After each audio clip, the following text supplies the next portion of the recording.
A Suffolk County police officer fatally shot a man allegedly armed with a knife who was approaching a man he apparently already stabbed. News 12's Nicolette Schleisman spoke with a man who says he saw the aftermath of the stabbing and was shocked it happened in a place he calls heaven. This is the place we usually hang out. Bonilla says he was with friends in an area behind the strip mall on Middle Country Road in Center Reach last night. He didn't want to show his face on camera, but says he woke this morning to a frightening scene. I hear the screaming, He was following somebody with something. Suffolk County police say they got a call about a disturbance just before 8:40 this morning. When their officers arrived, they found a 44-year-old man who had been stabbed in the neck.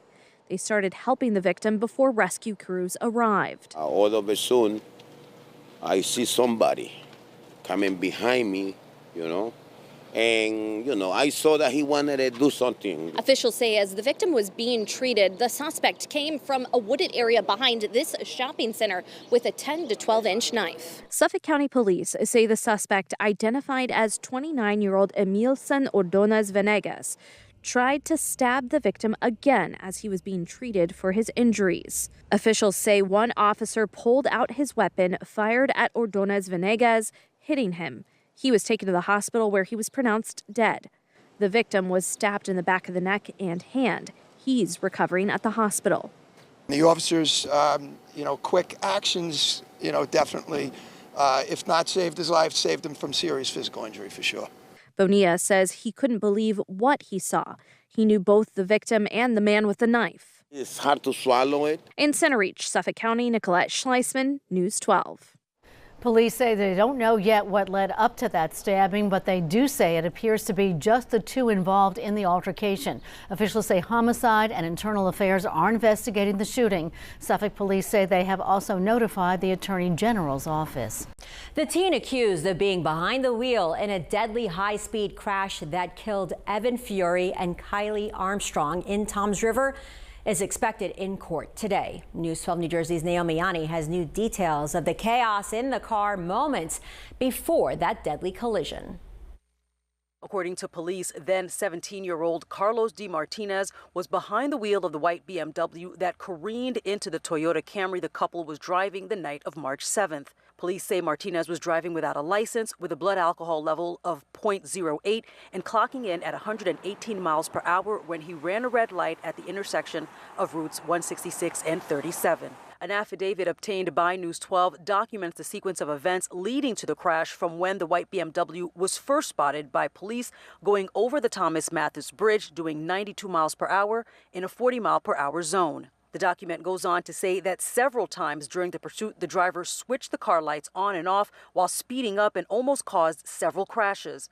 Nearby police departments were also on the lookout for the white BMW. Now, according to the affidavit, surveillance video suggests Martinez was not behind the wheel when the car was first spotted by police. There's a time span of 4 minutes and 23 seconds when Toms River PD stops pursuing the BMW and the car goes into Maniloking before turning around and heading south on 35 through Lavalette and then back onto westbound 37. This suggests that the passengers in the BMW had time to switch drivers and remove the car's license plate just before the deadly crash. Now, during the investigation, police found that the back license plate was not on the car at the time of the crash. It was later found in a backseat compartment. Cell phones from both vehicles were searched during the investigation. A search of the cell phones from the passengers in the BMW showed group chat conversations about going to Seaside Heights, buying alcohol, and it also shows video from one of the passengers of the BMW during the pursuit with police. They can be heard saying "floor it." And that was Naomi Yanni reporting. Martinez, who is now 18, faces more than a dozen charges, including aggravated manslaughter. Make sure you stay with News 12, as we will have a crew at the Ocean County Courthouse this morning. Well, News 12 has learned that a father and daughter from the Hudson Valley were found dead in Maine after getting caught in dangerous conditions while hiking. Our Blaise Gomez has more on what happened and how local hikers can stay safe this summer. Tim and Esther Keterling set out in June on what was supposed to be a scenic summer hike in Maine's Baxter State Park. But the father and daughter from Ulster County never made it back. That day there were 30-40 mile an hour winds. with rain, sleet, and snow. Officials say that unseasonable weather at the summit of the mountain caused their trip to take a tragic turn and that their bodies were found days later. It's a devastating outcome that's sparking conversation about hiking safety here at home. Here in the Hudson Valley, you don't have a lot of elevation, but there are trails that can be somewhat difficult. Michael Clancy is a retired Town of Newburgh police chief and longtime hiker. He says even on familiar trails, things can go wrong fast. Check weather reports, make sure you have the proper equipment. Clancy says local trails see frequent rescues, often because hikers underestimate the terrain or the time. Our meteorologist Matt Hammer says elevation plays a big role in fast-changing weather. For every 1,000 feet in elevation gain, the temperature can drop by around 3 to 5 degrees Fahrenheit. Experts say the best way to stay safe is to be prepared by checking the forecast, wearing sturdy footwear, bringing a map, headlamp, water, snacks, and extra clothing. Just check, make sure everything looks pretty good, but be prepared for a sudden change. In Orange County, Blaise Gomez, News 12. Such a tragic case there, and you'll find a full list of hiking safety tips and resources on our website, news12.com. A Norwalk police officer is on administrative leave after being arrested on domestic violence-related charges. News 12 Connecticut's Marissa Alter reports. Good afternoon, Your Honor. Yes. Norwalk police officer Lillian Martinez was arraigned on 2 counts of breach of peace Tuesday, the day after Sanford police arrested her on allegations from July 4th. Martinez is accused of following her ex-girlfriend's car, then getting into a dispute with her and another person when the car stopped. According to the arrest warrant, Martinez prevented the victim from walking away by holding her arms and pushing her back. The warrant also noted the victim said there were prior domestic violence incidents during their relationship that were never reported, and that she'd blocked Martinez's number due to excessive calling. In court, the judge issued a protective order barring Martinez from any contact with the woman. Martinez also told the court she has surrendered her firearms. Norwalk's police chief released a statement that said in part, "The department holds all of its members to the highest standards of integrity and professionalism. We are fully cooperating with the Sanford Police Department and are committed to ensuring transparency and accountability." Chief James Walsh said an internal affairs investigation is also underway. Martinez has been placed on administrative leave with all police powers suspended pending the outcome. Marissa Alter, News 12 Connecticut. We begin tonight with a suspected reckless driver under arrest after police say that he struck and killed 2 men in Sunset Park.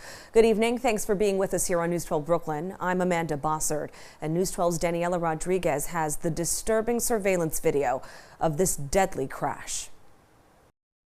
Shocking video shows a driver blowing through a red light early Friday morning, slamming into 2 men crossing 49th Street. The victims, ages 59 and 80 years old, were killed on impact. Police say 23-year-old Juventino Anastasio Florentino was behind the wheel and took off after the deadly crash. People are acting reckless and then they're going to just do a hit and run. That's a shame. Neighbors tell us this intersection is known for speeding, and Friday's crash wasn't the first. I remember I was coming from Costco at like 3 p.m. and someone was just swerving. Clearly he was like under something. So you really gotta look around when you're walking around. Over the last 7 years, more than 80 people have been seriously injured or even died near this intersection. Neil Persad says after watching that surveillance video, Friday morning's crash has just become another statistic. I think everybody's just moving on for what they're doing in their life. Florentino is now facing multiple charges, including murder. He's expected to be arraigned in the coming days. In our Brooklyn studio, Daniela Rodriguez, News 12, Brooklyn. And we turn to more breaking news this evening out of Soundview. Incredibly shocking video here shows a man apparently defending himself and then shooting one of his attackers. News 12's Greg Thompson on Commonwealth Avenue with a closer look at that video and what exactly went down there. Greg. Yes, this block here of Commonwealth Avenue, right up near the corner of Westchester, is almost all apartments and families. Just since we've been here, we've seen a lot of them coming outside, many of them with young children, asking just exactly what happened here. As far as what did happen, it was right over there across the street, right in front of 1240 Commonwealth Avenue. A little before 1 p.m. we will show you that video, but we do have to warn you, this is not easy to watch. In it, you can see that man in the orange shorts who looks like he's holding something in his left hand, going after the man in the blue sweatsuit who's on the ground, along with that other man in red pants who's also holding his phone. A source tells us he was actually live streaming this entire thing. Now, after the man in the orange shorts takes the guy in the sweatsuit up against the wall, watch as he reaches into his sweatsuit, it looks like, and grab a gun. We froze the video there, but you can hear 4 gunshots, with the first one looking like it hit the man in the orange right between his shoulder blades. Now, both the shooter and the man in the red pants ran off at first, but then the shooter comes back to see exactly what had happened. Now, people in the area told us that they did see the shooter run off after that around the corner on Westchester towards the subway station. Cops have been here trying to talk to people in the area, get into the different apartments while keeping that stretch of the sidewalk here taped off until just a little after 4:30 p.m. where they cleaned it all. The area is pretty much all clean now, not even any cop cars left here. Now, as for the person who did the shooting, obviously no arrests have been made at this time as far as we know. As far as the person who was shot, not a lot known either. We're told that he's 27 years old and is currently at the hospital in critical condition. For now, that is latest here in Soundview. Greg Thompson, News 12, the Bronx. News 12 exclusive tonight. A Westchester woman who made headlines for being jailed without bail during a custody case years ago has now been found dead under mysterious circumstances, according to her friends. Our Blaze Gomez first covered Elizabeth Weinstein's story back in 2022 and has the very latest on this tragic update. In my opinion, I don't think she died of natural causes. Elizabeth Weinstein's death is being called untimely by police, but for her loved ones, it's tragic, confusing, and suspicious. A lot of people are wondering, well, was this suicide or a murder? Her friends say the 53-year-old was found dead last week inside the Ethan Allen Hotel in Danbury. Police there will only confirm they are investigating the death of a woman at the hotel and have not yet identified the body.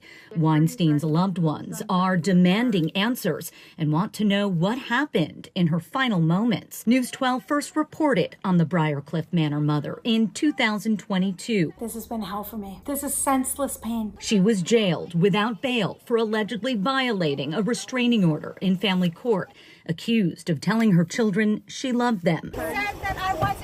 She was later sent to a psychiatric facility, an ordeal that left her shaken and silenced in some ways. That all gave her pause. She did stop her litigation. She found it futile. She did not find the courts helpful for her. Still, she kept telling her story in dozens of emotional videos now shared with News 12. I'm alive right now, but I don't know how much longer I will be. Those close to her say she feared this day might come and say her case highlights how heartbreaking family court battles can be. What happened with Lizzie happens to many other people. However, it never should have happened in the first place.